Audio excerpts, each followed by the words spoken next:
भाई आप सभी को मेरा नमस्कार। आज हम लोग एक नया टॉपिक लेकर आए हैं केमिस्ट्री का, जो कि ऑर्गेनिक केमिस्ट्री के क्षेत्र में जिसका काफ़ी महत्वपूर्ण योगदान होगा। देखिए, पीछे की क्लासेज में हम लोगों ने एनहाइड्राइड के बारे में पढ़ चुका था, एसिड एनहाइड्राइड की कहानी पढ़ चुका था।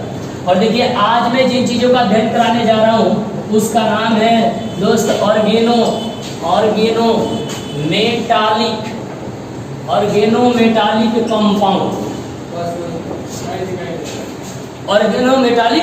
कंपाउंड। देखो, पहले तो मैं आपको बता दूं कि पीछे की क्लास में आप लोग ऐसे चीजों के बारे में पढ़ते थे जिसमें कार्बन होता था, कार्बन के चेन में कोई अदर फंक्शनल ग्रुप जुड़ा होता था। आज उसी कार्बन के चेन में अगर कोई मेटल का ग्रुप आ जाए तो हम लोग कहेंगे कि वो ऑर्गेनोमेटालिक का। ये ऑर्गेनोमेटालिक कंपाउंड क्या होते हैं? तो नाम से ही पता चल रहा है, ऑर्गेनो मतलब ऑर्गेनिक, ऑर्गेनो मतलब ऑर्गेनिक। आप उसमें एंट्री हो रही है किसकी? मेटल की। तो जब कार्बन के चेन में मेटल उपस्थित हो जाए तो समझिएगा उसमें अब कार्बन के संग एक मेटल बॉन्ड बन जाएगा, और जब मेटल बॉन्ड बनेगा तो ऑर्गेनोमेटालिक कंपाउंड के नाम से, मतलब वैसे ऑर्गेनिक कंपाउंड जिसमें कोई कार्बन मेटल बॉन्ड से जुड़े होते हैं। मेटल बॉन्ड माने कार्बन के चेन में मेटल का जुड़ा होना। अगर किसी कार्बन के चेन में धातु जुड़ गया तो समझिएगा वही कहलाता है आप लोगों का ऑर्गेनिक कंपाउंड। अब यहाँ ऑर्गेनोमेटालिक कंपाउंड का अध्ययन हम लोगों को करना है, जिसके बारे में मैं आपको बेहतरीन रूप से बताने वाला हूँ। कोशिश कीजिएगा वीडियो को अंत तक देखें। समझ आए तो लाइक, सब्सक्राइब और चैनल को शेयर जरूर करें। बाकी आप लोग जानते हैं बेहतरीन रूप से। आइए, ऑर्गेनोमेटालिक कंपाउंड का डिफिनेशन बोल रहा हूँ, ध्यान से सुन लीजिए। बाकी आप कॉपियों में रोक कर वीडियो को लिख लीजिएगा, फिर एक बार सुनिएगा। वैसे ऑर्गेनिक कंपाउंड जिसमें कार्बन एक मेटल बॉन्ड के साथ जुड़े होते हैं उसे ही ऑर्गेनोमेटालिक कंपाउंड कहा जाता है। जैसे मैं आपको एग्जांपल बता रहा हूँ, सुनिए। यह कार्बन है जो टेट्रावैलेंट है, इसके साथ अगर कोई मेटल उपस्थित हो जाए तो यही कार्बन और मेटल मिलजुल के मेटालिक बॉन्ड बना लिया है। यानी जहां M का मतलब होता है मेटल, C तो ऑलरेडी आप लोग जानते हो भाई साहब कि इसको हम लोग कहते हैं। तो ये कार्बन और मेटल के साथ बने हुए बॉन्ड कार्बन मेटालिक बॉन्ड कहलाएंगे, और उससे बने हुए कंपाउंड ऑर्गेनोमेटालिक कंपाउंड के नाम से जाने जाए। जब भी इसका नेमिंग बहुत महत्वपूर्ण होता है, और जब भी आपको इसका नेमिंग करना हो तो देखिएगा सबसे बड़ी बात इसकी नेमिंग कैसे करें। सबसे पहले हम लोग जब ऑर्गेनोमेटालिक कंपाउंड की नेमिंग की दुनिया में जाएंगे तो याद रखिएगा, पहले कार्बन के ग्रुप का नाम लिखें। अगर कार्बन के ग्रुप एक ही जैसा एक आए तो छोड़ देना, लेकिन सेम 2 आए, 3 आए, 4 आए, 5 आए, 50 आए तो उसके लिए डाई, ट्राई, टेट्रा, पेंटा सफिक्स का प्रयोग कर देंगे। तो नेमिंग देने के तरीका में सबसे पहले लगाएंगे डाई, ट्राई, टेट्रा, इसी तरह से कोई प्रीफिक्स आ जाएगा। उसके बाद जो कार्बन होगा, कार्बन की संख्या गिन लेना और उस कार्बन के संख्या को अल्काइल के रूप में लिख देना, नेम ऑफ अल्काइल ग्रुप। और तब उसके अंत में आप मेटल का नाम लिख देना, नेम ऑफ मेटल, धातु का। तो सबसे पहले आप लोग याद रखिएगा di, tri, tetra plus name of alkyl group, और अल्काइल ग्रुप के बाद इसके बाद आप लिखिएगा जो लास्ट में जो मेटल होगा उस मेटल के नाम, यानी नेम ऑफ मेटल। इस विधि का प्रयोग करके आप ऑर्गेनोमेटालिक कंपाउंड का नेमिंग कर सकते हैं। क्या यहाँ तक दिक्कत है तो बताइए। सबसे पहले कार्बन के ग्रुप देखिएगा, सेम 2 आए तो डाई, 3 आए तो ट्राई, 4 आए तो टेट्रा। उसके बाद कार्बन का नाम उसको अल्काइल फॉर्म में लिखिएगा, और तब लास्ट में मेटल का साधारण नाम लिख दीजिएगा। एकदम बन के रेडी हो जाएगा मेरे भाई नेम ऑफ ऑर्गेनोमेटालिक कंपाउंड। और किस तरह से दिया जाता है मैं एक आध का उदाहरण से बता देता हूं, आप इसे स्क्रीनशॉट ले सकते हैं।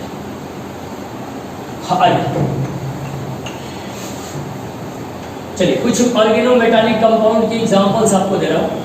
जैसे मान लीजिए किसी ने क्वेश्चन में दिया CH3 और CH3 के साथ किसी ने जोड़ दिया लिथियम, और बोला इसका नाम दे दो सर। तो सबसे पहले हमने क्या बोला था, डाइट्राइटेट्रापेंटा। सर यहाँ तो कार्बन का ग्रुप अकेला है इसलिए नहीं लगाएंगे। एक कार्बन वाला अल्काइल का नाम होता है मिथाइल, और यहाँ पर जो जुड़ा है इसको हम लोग कहते हैं लिथियम, तो हो गया नाम मिथाइल लिथियम। ठीक उसी तरह से अगर क्वेश्चन होता CH3 CH2Mg, हटो CH3 CH2Na, अगर इसका नाम लिखना हो तो पहले आप 2 कार्बन वाला का नाम लिखिएगा इथाइल, Na को हम लोग क्या कहते हैं बच्चों, सोडियम। इस तरह से ऑर्गेनोमेटालिक का नाम लिखिएगा। मैं कुछ और उदाहरण आपको दे रहा हूँ, ध्यान सुनिएगा। किसी ने क्वेश्चन दिया CH3, बीच में जोड़ दिया Mg, फिर जोड़ दिया CH। अब इसमें देखिएगा यहाँ मेटल के इर्द गिर्द 2 सेम ग्रुप जो है, तो पहले इन 2 सेम के लिए डाई लगाएंगे। दोनों एक ही कार्बन वाले हैं, मतलब मिथाइल, और तब धातु का नाम बाद में लिखना है तो हो जाएगा मैग्नीशियम।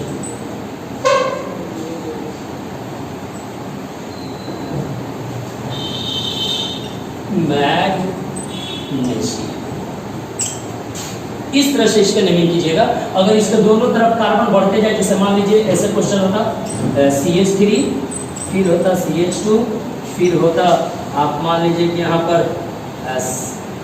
Mg ले लीजिए, फिर ले लीजिए CH2।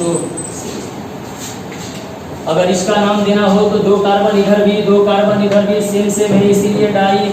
2 कार्बन वाला को कहते हैं इथाइल, और Mg का नाम तो आप लोग जानते हो, इसी को कहते हैं मैग्नीशियम। तो ये रहा आपके ऑर्गेनोमेटालिक कंपाउंड के नेमिंग कैसे देंगे। पहले कार्बन का नाम लिखेंगे अल्काइल फॉर्म में, लास्ट में मेटल के नाम। अगर अल्काइल ग्रुप 2 या 2 से ज्यादा है, सेम आए, डाइट्राइटेट्रापेंटा सफिक्स का प्रयोग कर देंगे, और इस तरह से खत्म होगा आपका ऑर्गेनोमेटालिक कंपाउंड। मैं एक और उदाहरण देता हूँ, आप इसे स्क्रीनशॉट ले सकते हैं।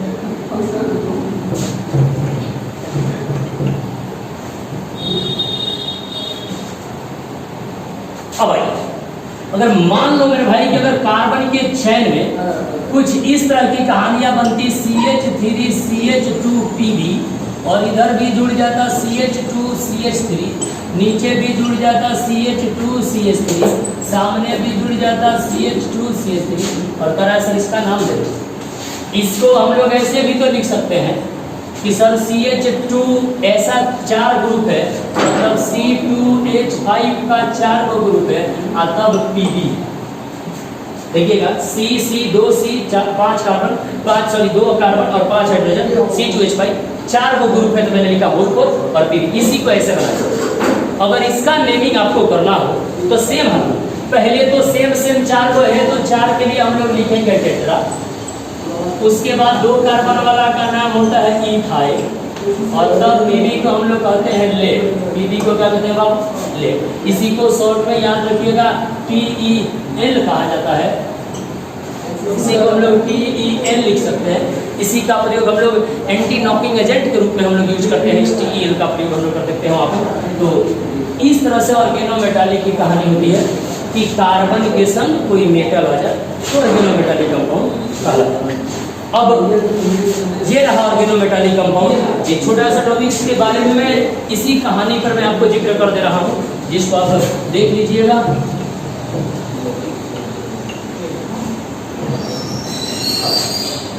अब मैं जिस चीज का जिक्र करने जा रहा हूँ ध्यान से सुनो।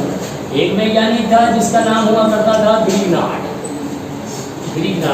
और उसने दुनिया के सामने अपना एक reagent, Grignard reagent, Victor Grignard इसका पूरा नाम हुआ करता था।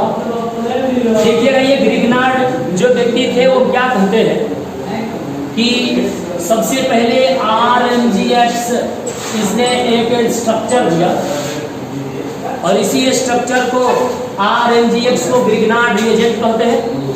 या याद रखना है भाई कि R को हम लोग कहते हैं अल्काइल, Mg को कहते हैं मैग्नीशियम, और याद रखिएगा X को हम लोग कहते हैं हाइलाइट। आप लोग आवाज ना करें। RMGX बहुत छोटा टॉपिक है लेकिन बड़ा महत्वपूर्ण टॉपिक है। RMGX का मतलब होता है अल्काइल मैग्नीशियम हाइलाइट।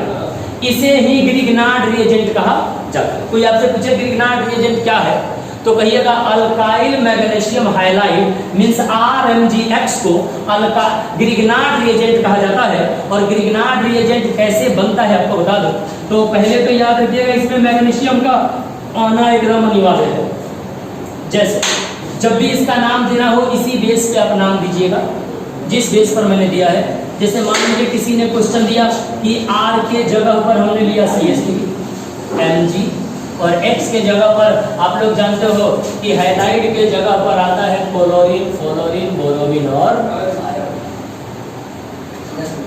तो CH3 R के जगह पर Mg आया, X के जगह पर मैंने Cl लिया और पूछा रहा है कि इसका नाम बता दो। तो पहले CH3 को हम लोग कहते हैं मिथाइल, CH3 को कहते हैं मिथाइल, Mg को कहते हैं मैग्नीशियम, Mg को क्या कहते हैं मैग्नीशियम और Cl को कहते हैं क्लोराइड। यानी कि मिथाइल मैग्नीशियम जो क्लोराइड है, शायद नहीं दिख रहा है, मिथाइल मैग्नीशियम क्लोराइड इसका नेम हो जाएगा। एक और मैं छोटा उदाहरण दे दूं। मान लीजिए यहाँ क्वेश्चन होता CH3 CH2 Mg और यहाँ पर Br होता तो नाम क्या होता इथाइल मैग्नीशियम ब्रोमाइड। अगर मान लीजिए क्वेश्चन में कहीं पर बेंजीन रिंग जोड़ देता MgCl तो नाम होता इतना को कहते हैं फिनाइल। तो क्योंकि फिन माने बेंजीन होता है तो फिनाइल, Mg को आप देख लीजिएगा मैग्नीशियम कहते हैं और Cl को क्लोराइड। इस तरह से इस सबका नेमिंग है। आप इसे स्क्रीनशॉट लीजिए तुरंत। और बस आखिरी इस टाइप टॉपिक में बता दे रहा हूँ कि इसको बनाया कैसे जाता है, तो आप याद रखिएगा बनाने की विधि में। देखो इसका जो बनाने की मेथड है कहता है कि जब अल्काइल हाइलाइड माने RH, R का मतलब आप लोग जानते हो इसको अल्काइल कहते हैं, X को हम लोग हाइलाइड कहते हैं। जब अल्काइल हाइलाइड की अभिक्रिया हम लोग मैग्नीशियम के साथ कराते हैं, ड्राई ईथर की उपस्थिति में कराते हैं, तो याद रखिएगा यह Mg यहाँ आ जाता है, X इससे जाकर चिपक जाता है तो बनाता है RMgX और रेडी हो जाता है आपका ग्रिग्नार्ड। कैसे बना है कहेंगे कि जब अल्काइल हैलाइड की अभिक्रिया मैग्नीशियम के साथ ड्राई ईथर की उपस्थिति में कराई जाती है तो RMgX का निर्माण होता है जिसे ग्रिग्नार्ड रिएजेंट कहा जाता है। अब आपको इस पर क्वेश्चन कैसे देगा उसे देख लीजिएगा। आप पहले इसे नोट कीजिए। देखिए इस पे क्वेश्चन आपको अधूरा कर देगा और कहेगा पूरा करके दिखलाइए। जैसे किसी ने क्वेश्चन दिया CH3Cl, ये तो हो गया RX और अभिक्रिया करा दे Mg से और एरो देकर उस पर लिख दिया हो ड्राई। तो देखो भाई जब भी ऐसा रिएक्शन दे और कहे अभिक्रिया को पूरा करे तो पहले क्या करना, ये यहाँ जाएगा और ये इसमें चिपक जाएगा। तो क्या बनाएगा देखिए यहाँ पर मैं यहाँ नीचे लिख दे रहा हूँ कि बनाएगा CH3, फिर ये जुड़ेगा Mg और इससे जुड़ेगा Cl, बन गया CH3 MgCl RMgX बना, यानी नाम हो जाएगा मिथाइल मैग्नीशियम और क्लोरीन को कहते हैं क्लोराइड। इस तरह से अगर क्वेश्चन में मान लीजिए कार्बन की संख्या बढ़ा देता, किसी ने क्वेश्चन दिया CH3 CH2 और यहाँ Br होता, अभिक्रिया कराता Mg के साथ कराइए, रिएक्शन में ऊपर लिख देता था ड्राई ईथर, कहता इसका नाम दे दो सर। तो पहले तो आप इसको रिएक्शन कराओगे क्या होगा कि जब यह Mg के साथ अभिक्रिया कोई भी अल्काइल हैलाइड करे और ड्राई ईथर की उपस्थिति में करे तो Mg पहले Br उससे चिपकेगा तो बनाएगा क्या CH3 CH2 Mg Br, नाम आप जानते हो इथाइल मैग्नीशियम ब्रोमाइड। तो इस तरह से आप लोगों का जो ग्रिग्नार्ड रिएजेंट होता है खत्म। आधे अधूरे रिएक्शन देकर आपसे पूरा करवा सकता है रिएक्शन। तो मैं चाहूँगा कि आप इसे स्क्रीनशॉट ले लें और आप सभी से रिक्वेस्ट है कि ये पूरी की पूरी टर्म को आप अपनी कॉपियों में जरूर नोट कीजिएगा। भले ही फिर एक बार दोबारा आपको इसे जब ऑफलाइन पेजेज में मिलिए तो शायद मैं आपको इसे लिखवा पाऊँ, लेकिन फिलहाल आपको ये याद रखना है RMgX को ग्रिग्नार्ड रिएजेंट कहा जाता है। जब अल्काइल हैलाइड का क्रिया ड्राई ईथर की उपस्थिति में मैग्नीशियम के साथ कराई जाती है तो RMgX का निर्माण होता है जिसे ग्रिग्नार्ड रिएजेंट कहा जाता है। इतनी चीज़ें आप लोग याद रखिएगा। मिलते हैं अगली बार। जय हिंद जय भारत।